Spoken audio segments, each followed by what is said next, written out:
जय गुरु जी प्यारी संगत जी। जय गुरु जी, शुक्राना गुरु जी, अनंतम अनंतम शुक्राना गुरु जी। गुरु जी के चरणों में कोटि कोटि प्रणाम और सारी संगत जी को जय गुरु जी।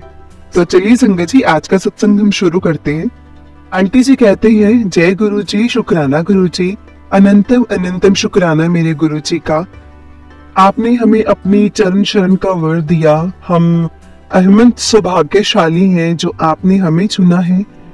मुझे गुरु जी की शरण में बड़े मंदिर जाने का सौभाग्य संगत जी जुलाई 2016 में मिला था। जब गुरु जी की ना संगत श्री विनोद अंकल जो कि दिल्ली में ही रहते हैं, और संगत जी बड़े प्रेम पूर्वक हमें छतरपुर लेकर गए थे। मैं और मेरी बेटी 3-4 दिन उनके घर रहे थे संगत जी। वहाँ गुरु जी के बड़े बड़े स्वरूप थे जिन्हें मैं बहुत मतलब देर देर तक निहारती रहती थी।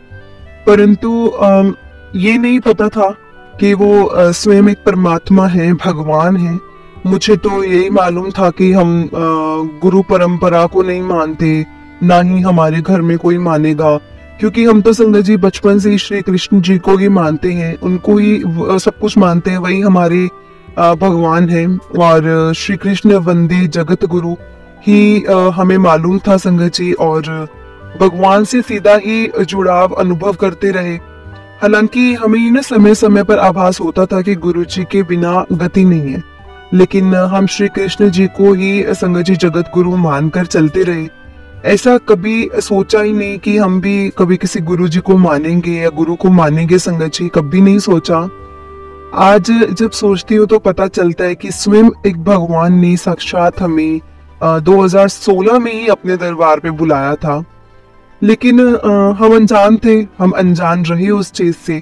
किसी साधारण मंदिर की तरह मतलब गए और माथा टेका, जल प्रसाद, चाय प्रसाद और लंगर प्रसाद जो कि विनोद अंकल ने कहा कि रोटी का एक टुकड़ा लाकर हमें चखवाया था, क्योंकि लंगर का समय नहीं था उस टाइम पर। हमने वो ग्रहण किया और उस दिन मेरी बेटी की ऐसे वीजा इंटरव्यू थी संगत जी, उसे वीजा मिल गया। हमने भगवान जी का धन्यवाद किया और गुरु जी का महिमा का हमें पता नहीं चला उस टाइम पर, क्योंकि होता चला गया, चीजें होती चली गई तो हमें पता नहीं चली। 2017 के अंत में मेरे संगत जी पति जो थे वो कैंसर से पीड़ित हो गए। 2018 में मेरे कार्यकाल में किसी ने मुझे आकर कहा कि छतरपुर वाले गुरु जी का स्थान ना अल्टीमेट है, आप वहां जाकर आए। लेकिन संगत जी मैंने इतना कहा कि हाँ मैं वहां गई हूँ। संगत जी फिर 2019 में गुरु जी की एक संगत ने कहा दिल्ली जाओ। मेरे मुंह से फिर मतलब यही निकला, हाँ जी मैं वहां गई हूँ।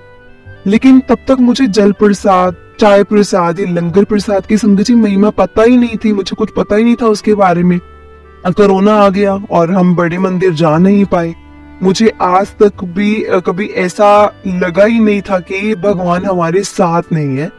कैंसर जैसे रोग से भी मुझे संगत जी पूरी आस थी कि एक दिन मेरे पति जरूर बिल्कुल ठीक हो जाएंगे। मतलब मैंने एक विश्वास था अंदर से, मुझे पता था कि वो ठीक हो जाएंगे। लेकिन संगत जी मार्च 2022 में वो हमें छोड़कर भगवान जी के पास चले गए। और मार्च 2023 के अंत में, वैसे वो मुझे याद नहीं है, मैंने गुरु जी का एक भजन जो था वो कि पल दा भरोसा यार पल आवे ना आवे, है ना, तो मैंने सुनना शुरू किया। अचानक गुरु जी की सत्संग ना संगत जी यूट्यूब पर अपने आप ही मैंने सुनने शुरू कर दिए, मेरे सामने आए और मैंने सुनने शुरू कर दिए। मुझे ना संगत जी गुरु जी की मतलब अत्यंत जुड़ाव का ना ऐसे अनुभव सा होने लगा। और मेरी बेटी ने कहा कि आप बड़े मंदिर जाते क्यों नहीं, वहां जाकर आओ। फिर मैं भी वहां जाने के बारे में संगत जी प्रोग्राम बनाने लगी, सोचने लगी कि मुझे वहां जाना चाहिए। और मुझे मैसेज भी बड़े मंदिर बुलाने के दिखने लगे और संगत जी तितली दर्शन भी होने लगे। मुझे लगा शायद ये कोइंसिडेंस है, लेकिन एक तितली संगत जी दोपहर 1:30 से 2 बजे के बीच लगातार 4 दिन तक मुझे दिखती रही। और अगले दिन सोमवार को भी तितली के दर्शन हुए।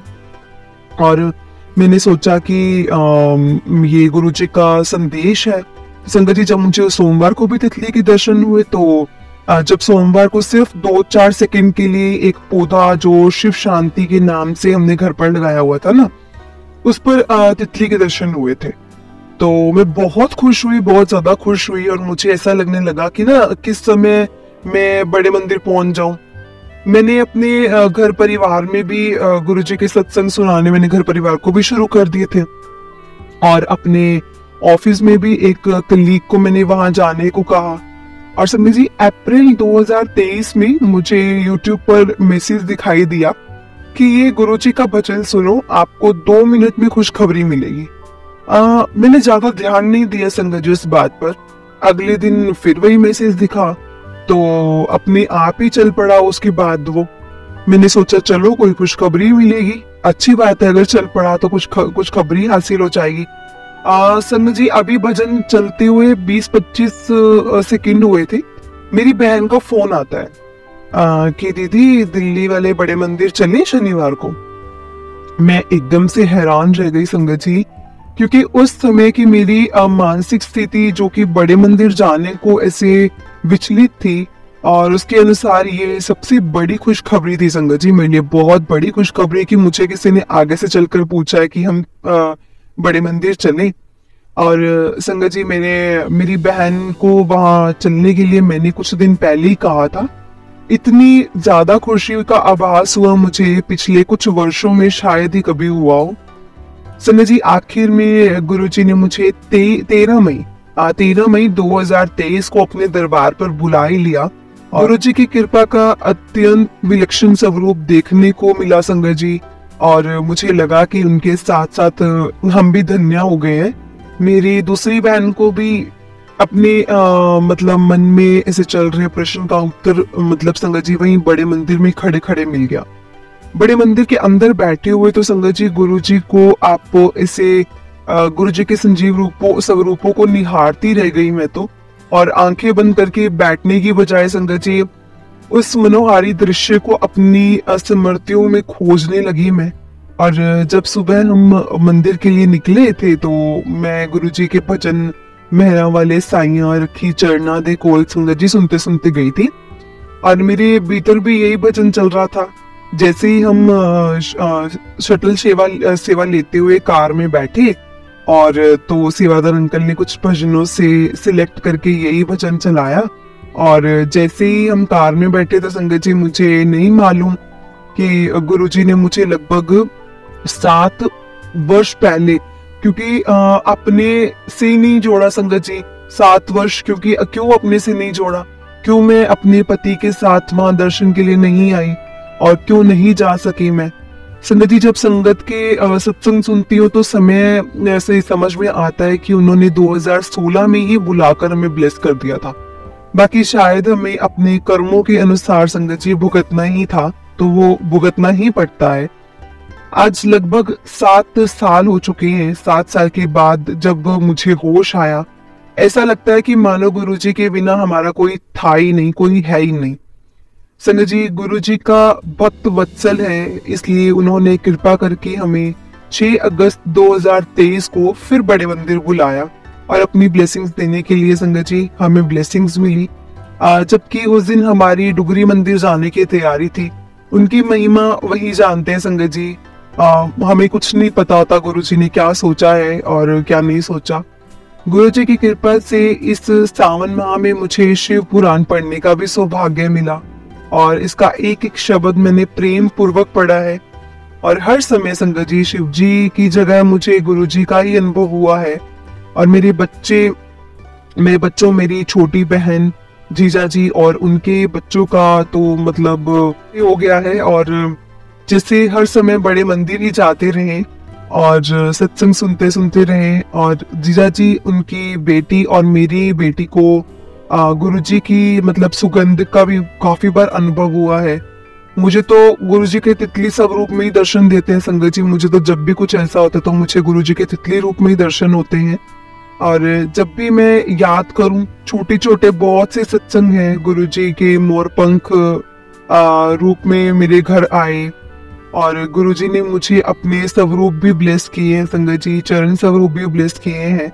मेरी बेटी अपने जन्मदिन पर गुरुजी से तोहफा मांग रही थी, और 10 मिनट के भीतर ही संगत जी उसके पास अत्यंत खुशी का समाचार आया, जो कि बिल्कुल ही ऐसे था कि वो चीज होगी नहीं, और वो आया था ईमेल के थ्रू मिला था हमें। अनंतम अनंतम शुक्राना गुरुजी का। सभी कहते हैं ना कि गुरुजी हमें वो देते हैं जो हमने सोचा भी ना हो। संगत जी, सत्संग सुन सुनकर मेरा भी मन करता था कि मैं भी अपना कोई सत्संग शेयर करूं। आज गुरुजी की अपार कृपा से मुझे ये सौभाग्य मिला है संगत जी कि मैं अपना सत्संग शेयर कर सकती हूँ। इन्हें जो कृपा की है उसके लिए अनंतम अनंतम शुक्राना। हालांकि गुरुजी अभी भी मेरी कड़ी परीक्षा ले रहे हैं, मैं कुछ परेशानियों से गुजर रही हूँ, लेकिन गुरुजी के होते हुए कोई डर नहीं लगता है। वो खुद ही राह दिखाएंगे और मेरी गलतियों को क्षमा करके भवसागर से पार लगाएंगे। बाकी सत्संग गुरुजी की कृपा से फिर शेयर करूंगी संगत जी। गुरुजी एवं संगत जी, मेरी गलतियों को माफ कीजिएगा। ये मेरा पहला सत्संग था और जो सत्संग शेयर करते हुए मुझसे कोई गलती होगी तो प्लीज मुझे माफ कीजिएगा। ओम नमः शिवाय, शिवजी सदा सहाय। ओम नमः शिवाय, गुरुजी सदा सहाय। जय गुरुजी, शुक्राना गुरुजी।